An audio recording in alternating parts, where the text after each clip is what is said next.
Pemirsa komunitas kopi tunanetra atau Kakak Tunet kembali mengadakan pelatihan bagi penyandang tunanetra untuk menjadi barista. Ya, berlokasi di Bogor, Jawa Barat. Dalam pelatihan ini, penyandang tunanetra dan low vision diajarkan cara meracik kopi tanpa menggunakan bantuan mesin kopi. Terampil meracik kopi. Inilah harapan yang coba diwujudkan oleh para penyandang tunanetra dan low vision. Ya, inilah yang dilakukan komunitas kopi tunanetra atau Kakak Tunet yang mengadakan pelatihan bagi penyandang tunanetra dan low vision untuk menjadi barista. Tangan-tangan terampil mereka bergerak, meraba susunan tata letak kopi dan membuat seduhan kopi.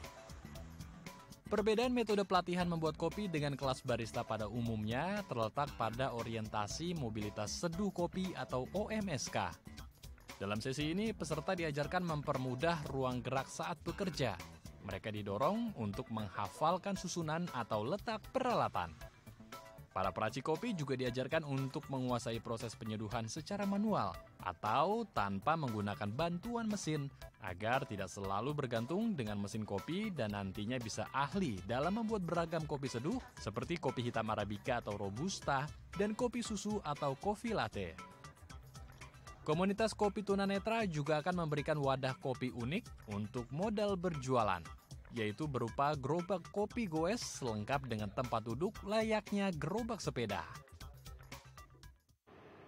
Ya, untuk mengetahui seperti apa pelatihan barista bagi penyandang tunanetra ini, untuk membahasnya kami telah terhubung melalui sambungan Zoom dengan Bang Andri Wijaya selaku pelatih kelas kopi seduh bagi penyandang tunanetra dan low vision. Selamat pagi Bang Andri, apa kabar Bang? Selamat pagi Mas Andrew, kabar baik, Alhamdulillah. Selamat pagi Mbak Astia.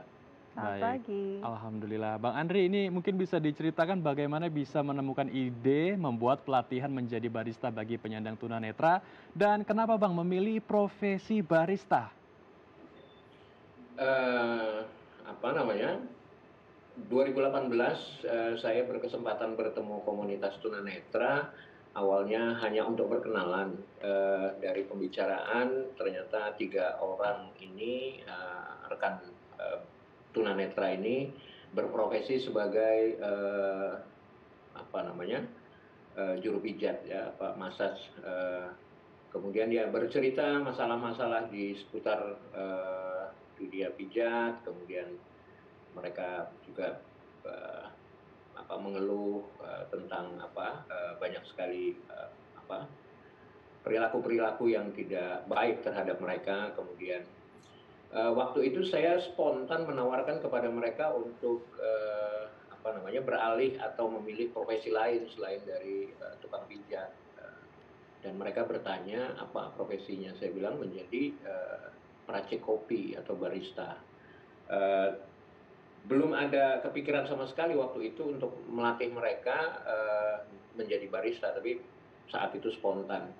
Namun kemudian 1 minggu kemudian mereka datang ke kedai kami di Bogor dan mulai saat itulah kita membuka kelas seduh kopi tunanetra untuk yang pertama kali. Pesertanya 3 orang barista tunanetra, 3-tiganya laki-laki, dan syukur alhamdulillah sekarang mereka sudah punya brand kopi sendiri. Baik, ini menarik sekali di mana sebenarnya para penyandang tunanetra mungkin akan kesulitan Iya. untuk bisa melakukan pekerjaan sebagai barista. Betul. Karena memang ini memerlukan sedikit ketelitian, ada juga komposisi yang harus dipatuhi juga untuk menghasilkan satu cangkir kopi yang luar biasa. Nah, bagaimana cara melatihnya dan pendampingannya seperti apa agar mereka akhirnya ahli untuk meracik kopi ini, Bang? Yang pertama kita butuh level sabar yang cukup tinggi. Yang kedua kita tekun terus-menerus mengenalkan jenis-jenis kopi. Jadi saya mengajarkan ke teman-teman barista tunanetra ini bukan hanya meracik kopinya, tapi pengetahuan tentang kopinya, dari mana asal kopinya, berkenalan dengan petani kopinya. Bahkan misalnya baru-baru ini kami juga mengajak Ilham, barista tunanetra dari Kakak Tunet, kemudian Resti, itu ke daerah Batang, Jawa Tengah untuk bertemu rekan-rekan peracik kopi di sana, kemudian juga bertemu dengan kelompok tani kopi. Jadi di hulunya informasi atau pengetahuan mereka kuat tentang kopi, kemudian di hilirnya bagaimana meracik kopi, terkait dengan rasio, terkait dengan komposisi, itu semua bisa dilakukan, hanya saja dengan penyesuaian di mana teman-teman tunanetra itu butuh melakukan orientasi mobilitas. Jadi seluruh peralatan itu perlu mereka raba, kemudian mereka akan mengenali dan membuat semacam map di otak mereka, sehingga ketika mereka mulai aktif menyeduh itu sudah tidak kaku, tidak lagi harus meraba, tapi sudah secara refleks bisa berjalan dengan lancar. Saya pikir itu ya. Baik. Jadi ingatan Betul, mapping betul. di kepala ini sangat penting untuk bisa mereka mengingat di mana saja Letak letaknya, apa otaknya. saja yang harus dilakukan agar semuanya bisa berjalan dengan lancar gitu ya Bang ya.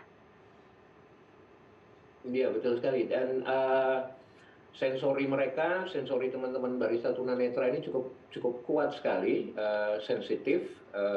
Ketika kita lakukan tes untuk membedakan jenis-jenis kopi antara kopi Arabica, Robusta, itu mereka 100% lulus semua. Dan kemudian biasanya kami lakukan di awal saat mereka belum kenal, itu juga 100% lulus, dan nanti saat di akhir kelas itu mereka kami lakukan tes lagi dan 100% juga lulus. Jadi hanya tidak ada kemampuan visual, namun sensori yang lain seperti penciuman, perasa itu jauh lebih sensitif. Oke, jadi indera-indera yang lainnya itu yang perlu diasah lagi supaya bisa membedakan komposisi dan jenis kopinya juga ya, Dika.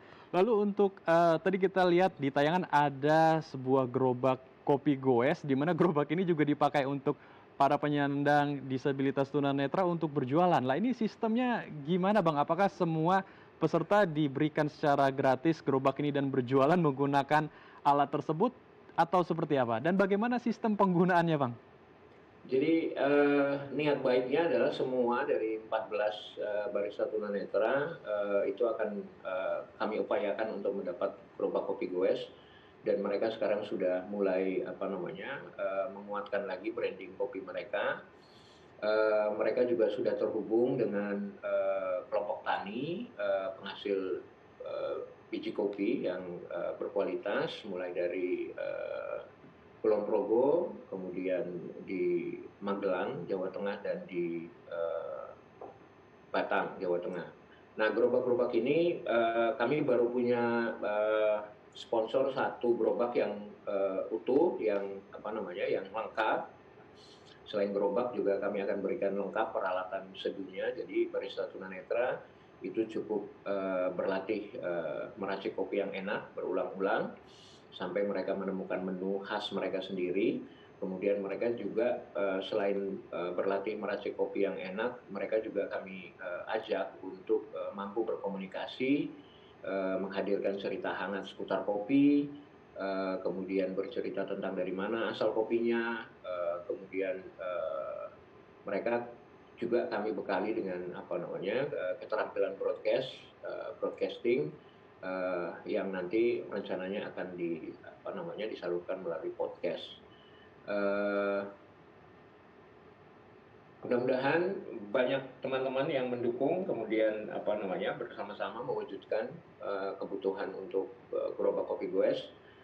Kemarin kita baru dapat lagi satu sumbangan sepeda yang kita akan masukkan bengkel. Jadi sepeda itu kami akan modifikasi untuk gerobak kopi goes. Terima kasih buat Bang Abdul Nababan yang sudah mendonasikan sepedanya, sepeda anaknya sebenarnya. Terima kasih Bang. Baik, jadi memang perlu juga keterlibatan berbagai pihak Betul. untuk bisa membantu mereka lebih produktif lagi walaupun di tengah keterbatasan. Terima kasih Bang telah berbagi bersama kami di Halo Indonesia. Terima kasih, sama-sama. Tetap jaga kesehatan dan selamat kembali beraktivitas. Terima kasih, selamat ngopi. Selamat ngopi. Baik pemirsa, sejenak kita akan melanjutkan perbincangan tentang mengubah lahan tidur menjadi kebun sayur. Tetap bersama kami di Halo Indonesia.